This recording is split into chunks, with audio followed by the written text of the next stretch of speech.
Hello and welcome to our channel. In this video, I'm going to be teaching you how you can delete your DeepSeek account. So let's go ahead and start the video. First of all, open deepseek.com on any of the browser you have and sign into your account. You will be seeing this type of interface.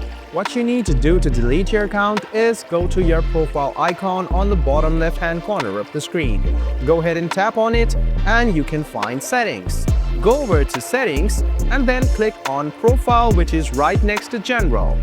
After that, you can find the delete account option. Just go ahead and tap on delete, and what you need to do is write down delete my account option, and you can paste it as well and tap on confirm delete my account.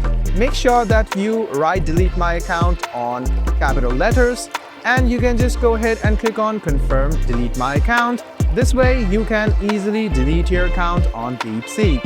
I hope this video was helpful for you. Like the video, subscribe to the channel, and do hit the bell button for more.